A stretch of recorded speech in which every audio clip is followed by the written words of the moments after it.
Oh my. Hi. How's everything? Goodness gracious. So, my name's Bruce. Okay? So if you're wondering who the hell is that guy, well now you know. Okay? That's who I am. Either way. And this is my my little attempt at scratching my name on the wall of the cave. I guess that's what this might be. And but I was thinking for a long time that sometimes I got a thing or two that has come into my head or is related to my life or education, and that rather than just keep it here, I thought I'd share it. And if you find this at all useful, that's great. Give me please a thumbs up. I like that. And if you disagree with everything that I say, even better, leave a comment and we can figure it out. All right? In the meantime, here I am. And anyway, I'm going to put that there for a second. So if you've been following along from the beginning, you'll know that I like to talk about stuff. I like to talk about people. I like to talk about things. I like to talk about ideas. All right? So for this moment, the person that I think I'm going to talk about is goodness gracious, let's give that to my sister, who's I think is she's wonderful. She's doing great. She's certainly very helpful in our life these days. And hello, thank you very much. Enough of that. All right. Now the thing that I'm going to talk about is electric vehicle charging stations. And then if you know that something that I do is especially if you're following along the earlier videos, you know that generally the stuff tends to come from the field of economics, specifically economics and public policy. Okay, so now this thing about electric charging stations, they're great. Normally they're wonderful. We're at the, I don't want to say we're at the early adopter stage of electric vehicles, because in a sense they've been around for 100 years or more, and there's so many things that are electric that a lot of people don't even realize. You know, one thing that's electric is a train. If you were watching a large freight train moving across the prairies, I used to live in a town where we had, it was on the route, on the freight train route, and so we would have a freight train would go by sometimes about every minute and a half or every couple of minutes, and these trains were significant. They were the trains were 7 engines, then about 70 cars, then 7 more engines, then about 70 more cars, and as you can imagine, they were substantive, and they were moving along. There's a song called 14 Engines that actually or it kind of refers, it's about these trains are huge, but if you look at one of these trains, and I can give a big long detailed explanation about how they work, but I'm going to skip it for the moment.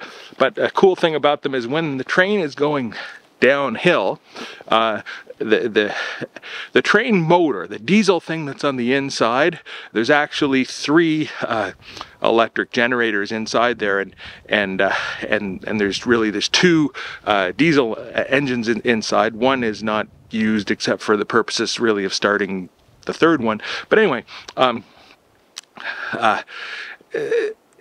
the diesel is generating electricity. The electricity is going to the motors that are the wheels, and that is what's making the train go. Now, when the train is going down a very big hill and you wish to slow that thing down, then what happens is you get a kind of regenerative braking, with the exception that there's no, the energy of the gravitational potential energy is not saved at all. It goes up. If you look at the top of a train, if you see one from the top, there's what looks like circles. There's a whole bunch of circles, and what's inside these circles are large fans. And what these fans are for is because the top of the train is basically, it's like a toaster. It's like the toaster that's in your kitchen. And so the energy from going downhill is now collected by the motors, which in this instance are acting as generators, because it's basically they're the same thing. That energy is going up into the roof. That's heating up this toaster, and then those things that are around, they're fans, and they're sucking air through that at a very high rate, and they're trying to cool this thing off while it goes down. That's what happens, and this is related to electric vehicles, because I'm making the point that you think we're in the early stages, but we're in basically it's a 150 year long evolution. Okay, now. At this particular moment, and you happen to be driving around in your electric car, and if you refer to some of my earlier videos, you may notice that you're on a road trip, so you want to charge the car. Now, thankfully, there exists the capacity to charge the cars very quickly. Some cars charge more quickly than other cars charge more slowly, but the newer ones, they can't have the capacity to charge very, very quickly. Some cars will charge in about 15 minutes. You'll get enough energy to go 250 miles or 400 kilometers when everything's going great. And there's a bunch of fine print associated with that, but for the purposes of a conversation, that's it. Okay, now, I got my thing here. Whoa. I'll tell you, it's snowing. It's been snowing for a while. This is a snowy part of the world, and the great thing about snow is that it's beautiful. And the bad thing about snow is that sometimes you have to shovel it, move it around, but that's okay. But anyway, I'll clear this off. This little ledge up here, this down right there. Okay, now, there's two ways. Let's pretend all we're going to talk about is this electric car. So we take our car. There's our car. Wheels. It's a special car. It has 6 wheels. So it's a car that I don't think exists, but it doesn't matter. I'm a terrible drawer. That's okay. You're on your road trip. So for whatever reason, you're now at the moment where you wish to charge up that car very quickly. Oh, by the way, the ideal place to charge your car is at your house. If you can charge your car at your residence, it's a game changer. If you can't charge your car at your residence, but you can charge it nearby your residence, then that's fine too. But charging at your residence, that's great. So, but we're on a road trip now, okay? So I want to charge the car quickly. So there's this thing here. We'll call it. This is a DC charger. Okay, so we take this, and there's a cable here. Plug it into our car, and we say, okay, go. Now, depending upon what kind of car you have, goodness gracious, it's actually freezing. Not only is it's snowing, there's a lot of snow, and it's freezing. But anyway, depending upon the kind of car you have, and a few other things, now you're gonna start this charge. It could go a couple of different ways. Way number one, there's a lot of cars are basically kind of like batteries, motors, and computers on wheels. So way number one is you plug the car in. Magically, the charger and the people that operate the charger know that you're there. They know who owns the car. They know how to get their money, and so the charging process, it just begins magically and fairly quickly, and then your car charges away. Now, when the energy is flowing into your car, there's another way you can start it, is you can use an app. Some charging companies allow you to tap a credit card. That works. Another way is some of them will have an RFID card that works very reliably. It's great. I have not experienced many negative issues personally with charging my car, and I've done it on road trips. It's not an exaggeration to say countless times, but an awful lot, okay, many times. And I drive a lot, just the way it is. So it tends to work pretty well. Now, the problem with humans, when things don't work, is we tend to complain, right? Or to complain. Now, we don't, when things do work, we tend not to go, yay, it just works. And, I had a job interview one time, and someone asked me a question, and in the context of the answer, I quoted a great poet named Louis Dudek. And Monsieur Dudek, what he said was that the measure of a society lies in those things that are taken for granted. Okay, so what you accept as normal is a way of assessing your society and your environment and your government. Okay, so say now if you're in a place that what you take as normal is if you wish to do your laundry, you must go to the river, smash the ice off the river, grab some water up in a bucket, lug it back to your house, start a fire, heat the water, hopefully you still have some left, wash your clothes that way. Some people take this for granted and it's normal. I'm not me. If you take for granted that when you plug your car in that it's simply going to charge, boom, there you go. If you take for granted that all the cars in your area are gasoline powered cars and that you go to when you fill up, you go to the gas station and you stand there, you get a little bit smelly and you pay for the gas, that's another thing that's taken for granted. But I'm saying that the things we take for granted are a measure of our society. Okay, so, and I'm discussing this from the perspective of a personal perspective of as a user of electric vehicles and as a charger of electric vehicles and as this idea of the greater good, public policy. Okay, so you can start the charge with an app, you can start it with a credit card, you can start with an RFID card, or it's like plug and charge. You just plug the car in, bango, it knows, and it goes. Okay, now let's talk about payment. Okay, how are you going to get paid? Now this thing, if you recall an earlier video, let's talk one box. Nominally, this box installed, let's just say it's going to have a price of $100,000. Okay, $100,000. It just makes it easier to discuss things that way. You say, well, how does it get to be $100,000? Well, now there's a government role in this, and if you recall, I always say that governments don't spend money in the same context that a person or a household spends money, because the same rules don't apply. I've explained this before. I'm going to explain it later. I'm going to explain it again, but right now that's just a kind of a fact. It's a subtle point that's important. Okay.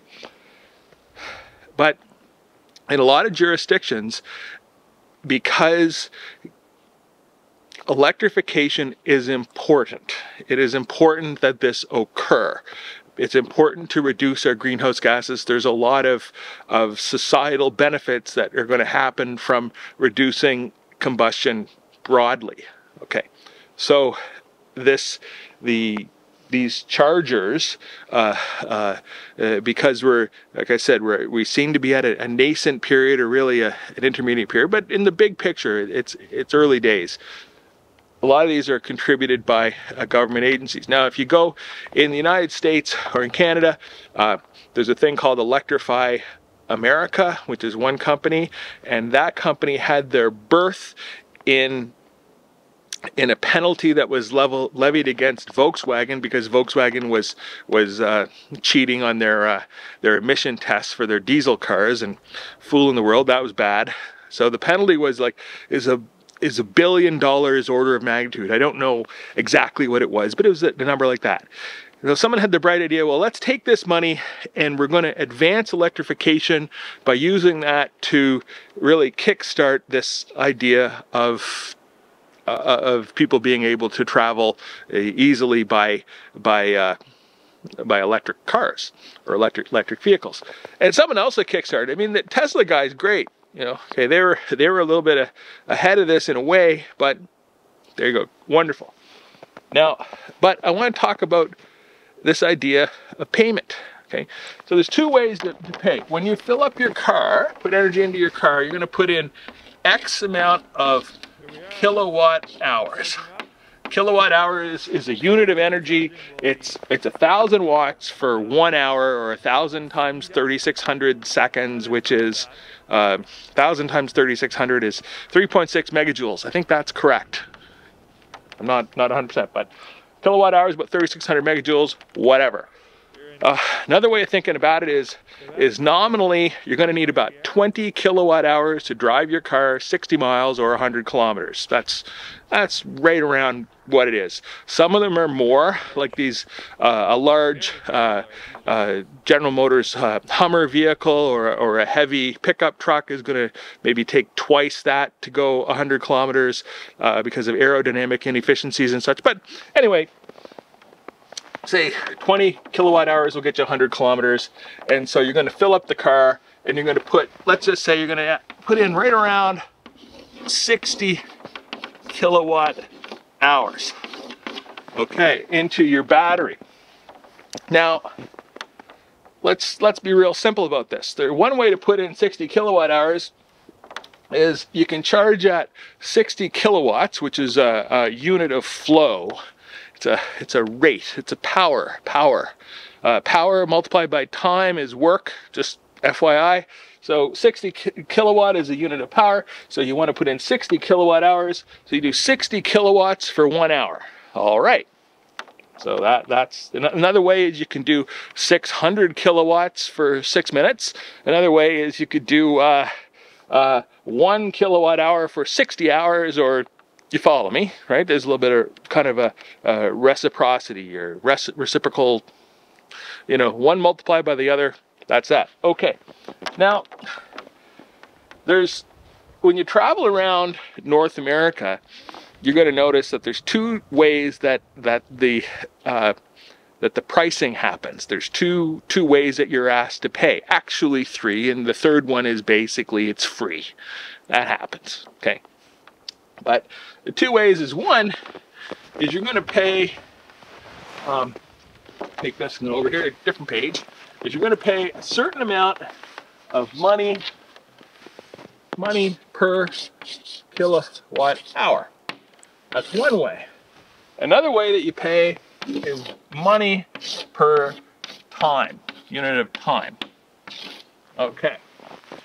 And there's a diversity of opinion on which one is better. Most people, if you stop them in the street, they're going to tell you that dollars per kilowatt hours is the preferable way to go. The reason why they're saying this is because it's a tiny bit more intuitive, I think. It's easier. It's like you pay for gasoline by the gallon, so why aren't we, liter, whatever it is, so why don't we pay for electricity by the same metric? Okay. Now, the other way is you pay by the unit of time. Okay. So now, if you're doing this thing where you're charging at a certain pace, and say it takes you, in this instance, a kilowatt hour, it takes you an hour to get our 60 kilowatt hours, right? So you're charging at 60 kilowatts for 1 hour. Then and 60 kilowatts is it's a medium pace. If you have a prurient sense of humor and you want to have a chuckle, go on YouTube and look for Adam Sandler's great song Medium Pace. Anyway, so that an hour. So another way to do it is you charge by the time. So it took an hour, okay. An hour. So let's say a lot of places you're going to see a price like 50 cents per kilowatt hour, the places that charge that. So say this is going to cost, this one here is in our example is $30. Oops, $30. Okay. So $30. So then let's say, okay, $30. So let's charge $30 an hour. Okay, so it's the same. You pay $30, pay $30. Now, remember, we're talking about this from a personal perspective and from this idea of the public benefit. So now let's imagine you pull up to this charger thing and you're fifth in line. Okay, so there's only one plug, and there's 4 people line up ahead of you, plus there's a person that's now charging, and you're on a trip. You just want to kind of get your vehicle going.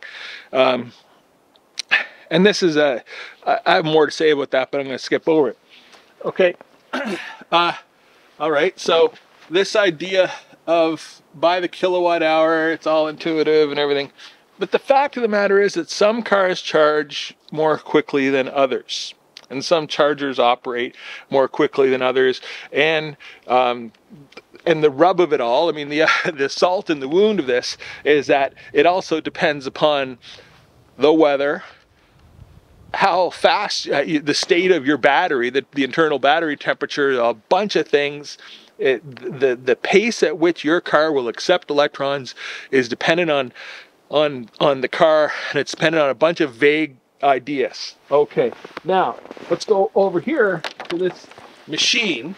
Okay, $100,000 of really your money went to install this. Your money being say your tax money, it's government resource that has contributed to this, whether you think so or not. And then you think $100,000, well, that's nothing on a big ship. Except if you go back to an earlier video where we discussed the real cost of the charger, okay? Because you have the charger here, this is the charger, then that's going to be connected to the electrical wires that are, say, up on the pole or underground. Those electrical wires are going to go for thousands of kilometers, miles, quite a distance, and then that's going to go to the source of the electricity. Okay, so the great thing about electricity, there's a lot of great things about electricity, but one great thing of it is that it affords you choice.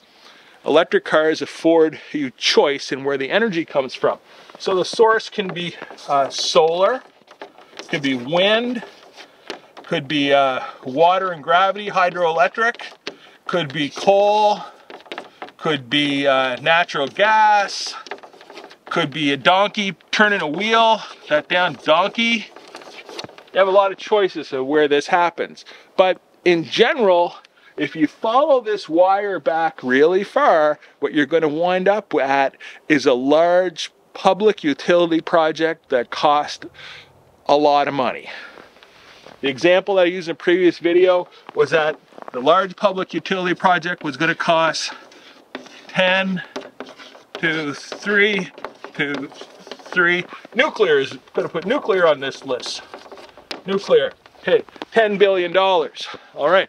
Now, if we're going to talk about nuclear, then we're going to put another, for sure, another zero on that, $100 billion. So before you get to connect your $100,000 charger up to your system, you're into this thing for billions of dollars. Okay, there's ways around this, but for the purpose of this conversation, we're sticking to the simple. By ways around it, I mean you could have a local a solar gathering. You could have, it's possible to have, if you have 30 meters by 30 meters is roughly 1,000, 30 times 30 is 1,000. Each square meter is going to give you right around 200 watts. So 1,000 square meters is about 200 kilowatts. 30 times 200, yeah, like 200 kilowatts. So bango, there's something that you can do that you're not hooked up to this. That is an oversimplification. I get it. Come on with the yeah buts, let's go. But point is, the box, the plug that you're plugging your car in, to make that work, there's billions of dollars, order of magnitude resource that's making that happen. So from a public policy perspective, what you want to do is you want to have as many vehicles as possible take advantage of this resource as quickly as possible. Okay, so if you charge by the minute, then what happens is you incentivize people to have faster charging cars. People want faster anyway. Okay? Everybody wants fast. Then you incentivize auto builders to do this, and it becomes a thing. Now, if you happen to own a car that, say, will charge at only 25 kilowatts, the fastest that they charge, I think they exist, then your enthusiasm for charging by the minute, because we're human beings and we act in our own best interest. If you follow my videos and you go back, there's 3 actors in society. That's it. There's the individual, there's the business, and there's the government. The government's job is to maximize the well-being of everyone in society, to balance out an interest. That's the role of government.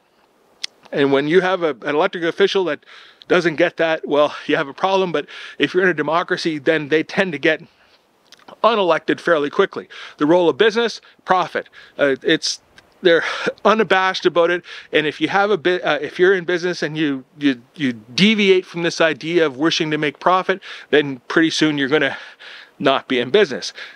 But humans, individuals, people, our job in society is to maximize utility, to maximize our happiness. And so if you happen to own a car that charges slowly and you're in the electric vehicle world, then you're going to say, I want to pay by the kilowatt hour, and it just kind of makes a lot of sense for you. And if you've been paying by the liter or gallon for gasoline for your whole life, then paying by the kilowatt hour, well, that's something that you want to hang on to. It's something you can get your arms around on, and you think it's a great idea. But if your goal is to move our society from let's just say 1% electric vehicle adoption to 50% electric vehicle, 100% electric vehicle. It's really cold, so I'm losing my words. Electric vehicle adoption. Then this idea of the speed of charging, and you want to incentivize that. And so what you do is you charge by the minute. Okay. Now, I happen to live in my life is awesome, okay? Like, there's parts of my life that, but really, thank you, everyone. Okay, my life's great. So, when I plug in my car, sometimes I'm charging at 50 kilowatts. Sometimes I'm charging at 20 kilowatts. When I plug in at home, I'm charging at 5 kilowatts, which is still awesome for me. I'm very happy with that. But sometimes when I plug in my car, I'm charging at 300 kilowatts, which means I'm getting my 60 kilowatt hours, or enough energy to go 300 kilometers or 180 miles or farther. I'm getting that in about like 15 minutes or less. Okay, it's great. So for me, paying by the minute makes sense to me personally, because I just happen to have this thing. But it costs a little bit more than the cars that are older. The way it is. But from the perspective of the person that owns the plug, from the government that's trying to move our society forward, from the scientists, from everyone, this idea of charging by the minute makes sense. It works. Okay, it achieves that goal, and that's it. So now this is my name's Bruce. This is my explanation of this. I'm kind of freezing, and my hands are definitely freezing. Well, it's quite cold. If you want to know how cold it is, it's about 0 degrees Fahrenheit. If you live in the land of Fahrenheit, it's around -20 or something Celsius. If you live in the land of Celsius, and it's still snowing magically, because normally it doesn't snow when it's this cold, but it is now, and that's it. So, hey, it's a free speech. I hope you find it a little bit entertaining. If you found it entertaining, please hit the like button. Subscribe to this channel for more of this riveting content. Meanwhile, thank you very much, and there you go. Okay, bye. I gotta attend to this matter here. Oh, and you can watch some other videos and kind of see some of the background in this stuff. I kind of deviated away from